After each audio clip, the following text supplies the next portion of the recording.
इस समय समीर जी की माताजी हमारे साथ मौजूद हैं। आपका बहुत बहुत स्वागत है, आपको बहुत सारी बधाई। शुक्रिया, बहुत बहुत शुक्रिया आप लोगों का। कैसा लग रहा है इस समय? बहुत खुशी महसूस हो रही है और बहुत फ़ख्र भी हो रहा है कि अल्लाह ताला ऐसे बच्चे सब किसी को दे जो उनकी उम्मीदों पर खरे उतरें और उनकी उम्मीदों को पूरा करें। माताजी जो अगर हम बात करें समीर भाई का बचपना कैसा था, किस तरीके से वो क्रिकेट से प्रेम करते थे? बचपन से ही उसे क्रिकेट का ही शौक़ था। जब बच्चे खेल और चीज़ों में इन्वॉल्व होते हैं, वो सिर्फ बॉल और बल्ले ही की बातें करता था। और वो जब तक उन्हें चलना भी नहीं सीखा था तो वो छोटी छोटी सी जैसे कपड़े घर में धोने की थपकियाँ होती हैं, वो लेके और एक छोटे से पत्थर रखे रहते थे हमारे गमलों में, तो उनसे खेला करता था। तो वहीं से उसका शौक़ बढ़ता चला गया बस। तो समीर भाई आपसे क्या कहते थे, उनका क्या सपना था, वो किस तरीके से आपसे बताते थे? तब तक तो ऐसा भी नहीं लगता था कि ये क्रिकेट खेलेगा या इसको क्रिकेट एक जुनून की तरह इस पर हावी हो जाएगा। ये 2.5 साल की उम्र होगी, 2.5-3 साल के करीब। तो एक रात मेरे पास ये लेटे हुए बोला कि कुछ घंटे मिनट का सवाल करा, क्योंकि सवाल बहुत किया करता था ये रात को सोते टाइम। तो वो मेरी समझ में नहीं आया, मैंने इसको कहा, मैंने कहा भाई मुझे नींद आ रही है, रहने दो। तो फिर इन्होंने मुझे पहला क्वेश्चन किया, फिर आंसर दिया। तो आंसर उनका करेक्ट था, क्योंकि मेरे बराबर में भाई जो थे वो ये कह रहे इस आंसर को मैं तलाश करते करते मुझे 3 बज गए, लेकिन जो उसने आंसर दिया था सेम वही आंसर निकला। और दूसरा सवाल उसने कहा कि मैं 2019 का अम्मी वर्ल्ड कप खेलना चाहता हूँ। तो मैंने कहा ठीक है, मैं ये कह के तो हमारे भाई ने जो हिसाब लगाया तो 2019 में वर्ल्ड कप था। तो वो मुझसे सुबह में कहने लगे कि ये भी हो सकता है कि उस टाइम इसकी 16-17 साल उम्र हो और ऊपर वाला कबूल कर ले तो हो सकता है कि वर्ल्ड कप खेल जाए। लेकिन देखो ये हुई, जो ज़बान से बोला जाता है वो कभी सारी चीज़ें तो पूरी नहीं होती। लेकिन 2020 में 19 का वर्ल्ड कप था, 19 इंडिया का।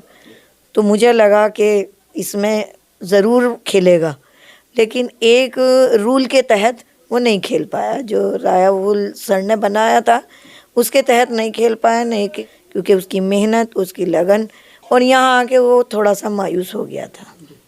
माताजी वो किस क्रिकेटर को फॉलो करते थे समीर भाई? वो बचपन से ही सचिन सर को करते थे। उनका आइडियल जो थे पहले सचिन सर थे, और उसके बाद जब से वर्ल्ड कप जीता था तो वो इतने ही प्यार धोनी सर को भी करते थे। कितना कठिन परिश्रम करते थे वो जब ग्राउंड में खेलने जाते थे? देखो, एक तो इंसान क्रिकेट खेलता है, वो इस उम्र के आते आते 7-8 साल की उम्र तक वो क्रिकेट को जीने लगे थे।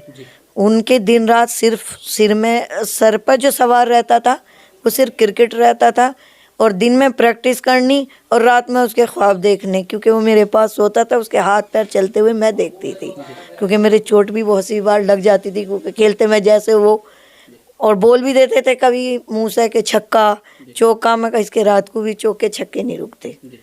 तो ये उसकी प्रैक्टिस थी। और जो उसके कोच और उसके मामा भी हैं सगे, वो मेरे ही पास रहा करते थे। तो उसकी लगन को और उसको देखते हुए उन्होंने उसे कड़ी मेहनत करानी शुरू कर दी, और उसका आज फल सभी, पूरा शहर, पूरा यूपी, पूरा हिंदुस्तान सभी देख रहे हैं।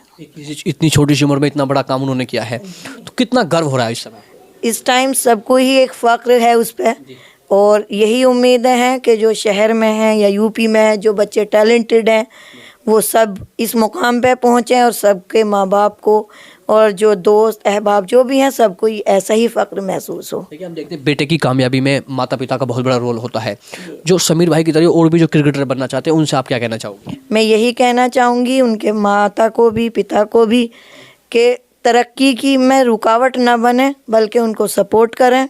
और ये कोई बात नहीं है कि बच्चा कहीं से भी तरक्की और कहीं से भी फेम कमा सकता है, तो वो पढ़ाई हो, लिखाई हो, जो उनके बच्चे चाहते हैं उसमें उनकी पूरी हेल्प करें और उनकी सपोर्ट करें। समीर रिजवी भाई की एक कोई ऐसी बात जो आपको हमेशा याद आती है? नहीं, ऐसा तो कुछ नहीं, क्योंकि वो सिर्फ मुझको मिलता ही रात को सोने के टाइम था, और थक इतना जाता था कि वो सो जाता, लेकिन उसकी यही है कि वो मेरे बगैर नहीं सोता था, और हमेशा ये कहता था कि जैसे मैं बाहर जाऊंगा तो मुझे नींद कैसे आएगी। तो मुझे यही फिक्र रहती थी कि वो कैसे सो पाएगा, क्योंकि 16 खेलने के बाद भी 19 तक भी पहुंचने के बाद वो मेरे ही पास सोता था। जब वो बड़ा हो गया तो रात को मैं ही उठ के अलग लेटती थी, तो वो ये कहता था मुझे आपके बगैर नींद नहीं आती, आप मुझे सुला दो, फिर आपकी मर्जी, कहीं भी सो जाना। जी माता जी, आखिरी सवाल मेरा आपसे ये है कि MS धोनी की टीम में, कैप्टन कूल की टीम में खेलना एक बहुत बड़ी बात होती है, और MS धोनी से वो किस तरीके की बात है वो बताते हैं MS धोनी के बारे में।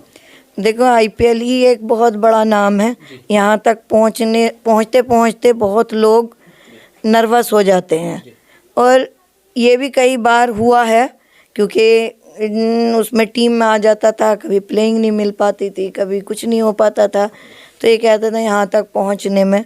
लेकिन मैंने हमेशा यही कहा कि नाउम्मीद मत होना, उम्मीद कभी मत छोड़ना। और इस टाइम तो उन्हें एक ऐसे खिलाड़ी का साथ मिला है जो बहुत नरम मिजाज के हैं और जो यंगस्टर को हेल्प करते हैं। बहुत कुछ सीखने का मौका मिलता है MS धोनी से लोगों को। जी, तो उनकी देखो जो वो मार्गदर्शन दिखाएंगे वो उसके लिए बहुत कारगर साबित होगा, और मेरी हमेशा उससे यही उम्मीदें हैं, और यही समझाती हूँ कि जो आपके सीनियर हैं, चाहे आपके कोच हो, मैनेजर हों, या आपके साथी खिलाड़ी हों, उनको हमेशा इज्जत से देखो, उनकी इज्जत करो, और जो वो आपको मार्गदर्शन दिखाएं उस पर अमल करो। बहुत बहुत धन्यवाद बातचीत करने के लिए।